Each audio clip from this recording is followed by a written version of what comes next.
konsep keadaan saja. Contohnya imagination, happiness, dan emergency. Berdasarkan bisa tidaknya dihitung, noun dikelompokkan menjadi dua, yakni yang pertama countable noun. Countable noun adalah noun yang dapat dihitung. Ciri-ciri dari noun ini adalah yang pertama diikuti oleh hitungan 1, 2, 3, 4, 5, dan seterusnya.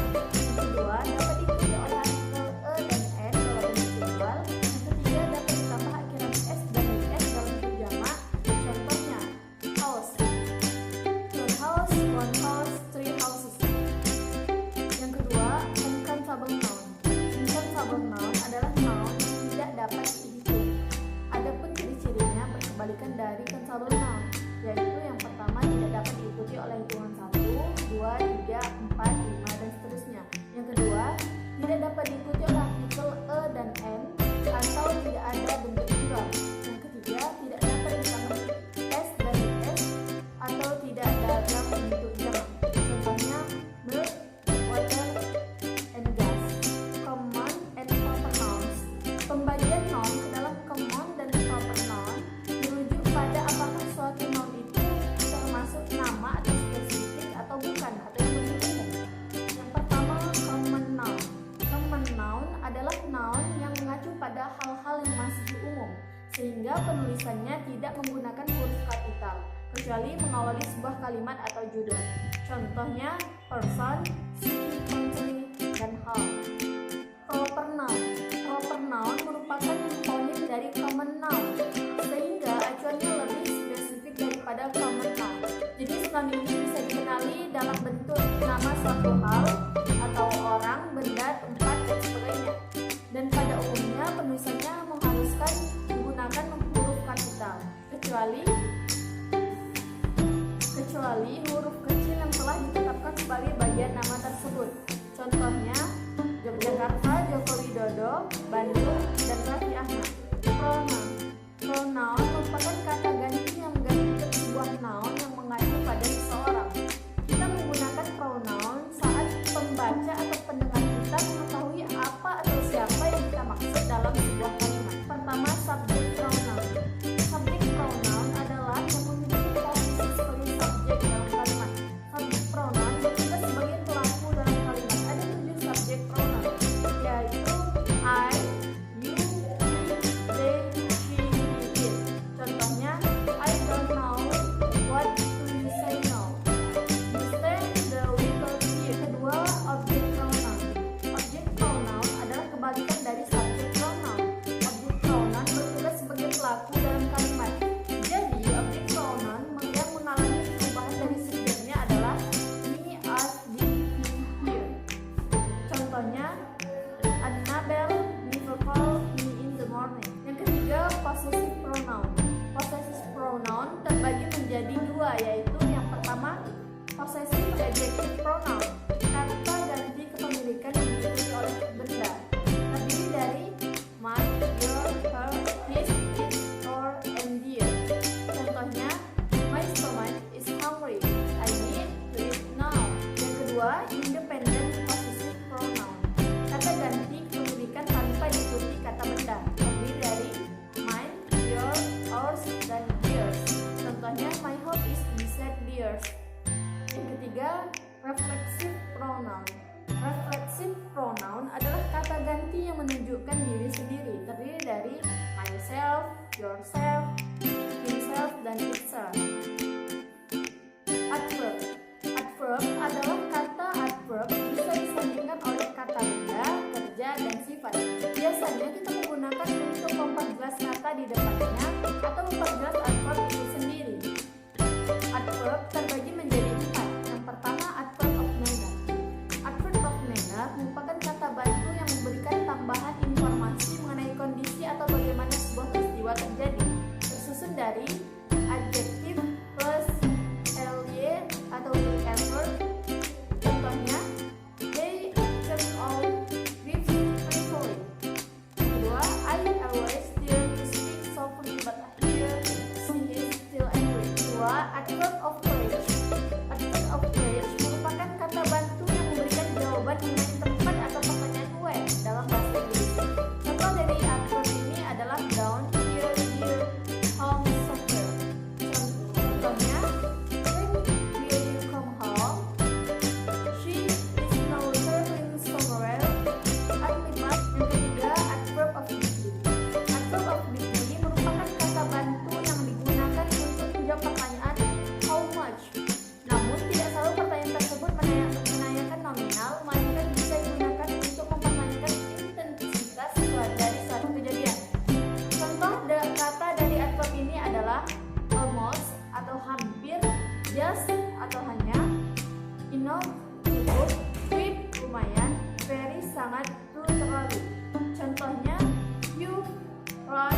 catch me up. Yang keempat, adverb of frequency. Kata bantu untuk menginformasikan mengenai derajat keseringan seseorang dalam melakukan sesuatu. Contoh kata adverb ini adalah giver atau 0%, Henry, able atau 10%, probably 20%, seldom 30%, occasionally 40%, sometimes 50%, often 60%, frequently 70%, usually 90%, always 100%. Contohnya, I remember about my 2000 years life. We occasionally enter when we enter the laboratory. Adjective adalah kata yang digunakan untuk mendeskripsikan noun atau kata benda atau pronoun kata ganti yang dapat berupa orang atau person, tempat, place, hewan atau animal, benda atau konsep abstrak atau thing. Proper adjective. Kata sifat ini menjelaskan suatu benda dengan suatu nama diri. Kata benda tertentu atau proper noun. Untuk adjektif jenis ini harus dimulai dengan menggunakan huruf besar. Contohnya, an America Pardon, the Turkish in there, the West Java Connection. Descriptive adjective merupakan adjektif yang digunakan untuk menerangkan sifat dan keadaan dari seseorang, hewan atau benda. Contoh, a white dog, a newspaper, a brave man. Quantitative adjective digunakan untuk menerangkan seberapa banyak atau how much dari suatu benda yang dimaksudkan. Kata yang termasuk dalam kategori adjektif ini adalah little, much, more, any, some, enough, world, dan all. Contohnya, he drinks too much beer. He ate a little beer. My sister bought too much money in her purse. Numeral adjective sesuai dengan angkanya. Numeral adjective menerangkan sebuah jumlah dalam bentuk numerik atau angka. Selain untuk menerangkan sebuah jumlah, numeral adjective juga bisa digunakan untuk menghitung urutan dalam sebuah kondisi. Contohnya, I bought 5 series of books. Mom gave me $2 to buy lunch. Distributive adjective. Adjektif ini berfungsi untuk membagi sebuah kata benda dalam kalimat. Kata benda bisa merujuk orang, benda mati, secara satu persatu atau terpisah. Kata sifat yang masuk untuk membagi sebuah kata benda adalah each, every, either, dan neither. Contoh kalimatnya, the two students had each a book. He was attacked with a fever every other month. Simple present tense. Simple present tense adalah tense yang digunakan ketika suatu kejadian sedang berlangsung saat ini atau kejadian yang berlangsung berulang kali atau kebiasaan. Keterangan waktu yang digunakan adalah always, never, today, soon, dan sebagainya. Rumus untuk bertanya positif, subject plus verb one plus subject. Untuk membuat kalimat negatif, subject plus done plus doesn't plus verb one plus subject.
sebagai subjek kalimat. Rumus, subjek atau gelar, plus to be atau verb, plus object. Contoh kalimatnya, dancing is my hobby. Menari adalah hobi saya. Reading is my favorite thing to do. Membaca adalah kegiatan favorit saya. Yang kedua, object of sentence sebagai objek kalimat. Rumus, subjek plus verb plus objek atau gelar. Contoh kalimat, he enjoy bed and guitar playing. Dia menikmati permainan gitar ini.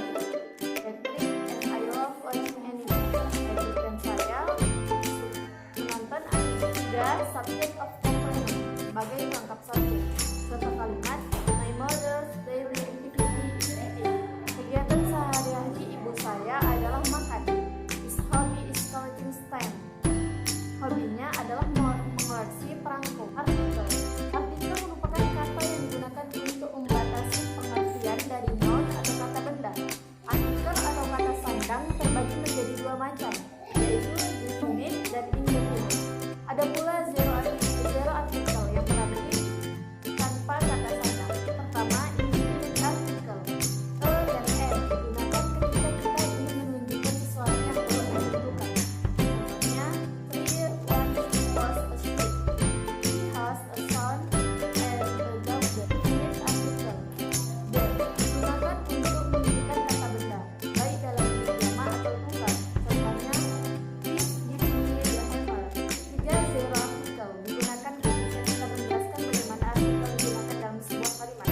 Contohnya, happiness is contagious. Empat, unnecessary definite article. Jika kata yang digunakan merupakan kata benda umum, maka kita menggunakan n atau bahkan mungkin tanpa menggunakan artikel sama sekali. Contohnya, ask the utensil when eating the dinner. Kelima, the assertive are. Artikel the digunakan dengan al. Kata the seharusnya tidak ada sebelum kata al. Seharusnya the dan al digunakan secara terpisah atau digabungkan. Contohnya, all the birthday parties. Food and drinks are served to the guests.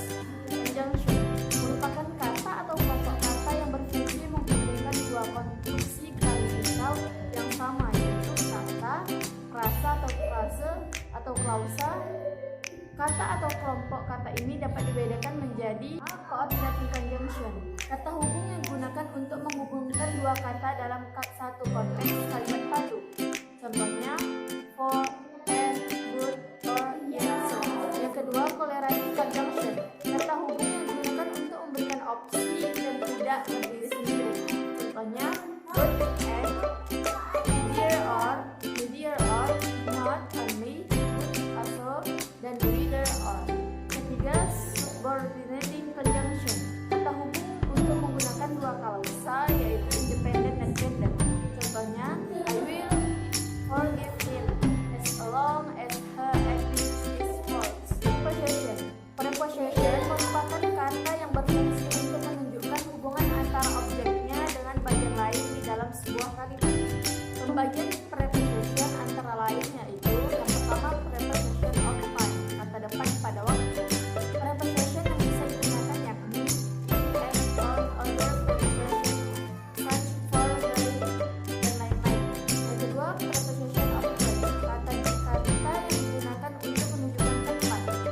Gabungan preposition dengan objeknya. Contohnya, above, against, alongside, among, at, between, by, in,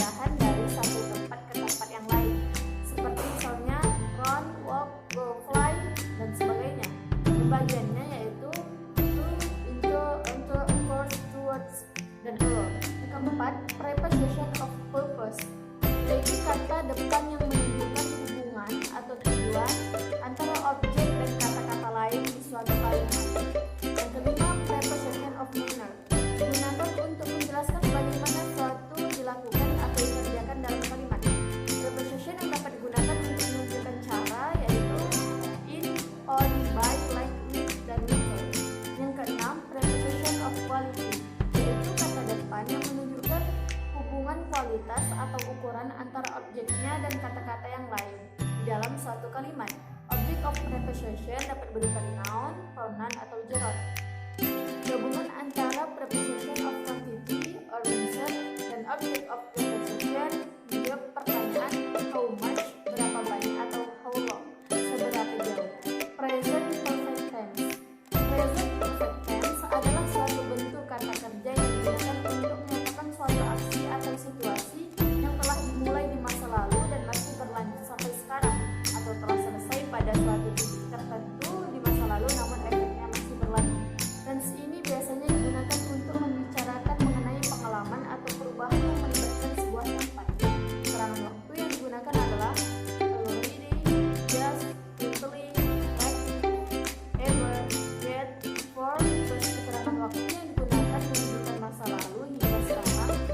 Sign, terus keterangan waktu yang menunjukkan pertama kali kejadian atau kegiatan di dunia.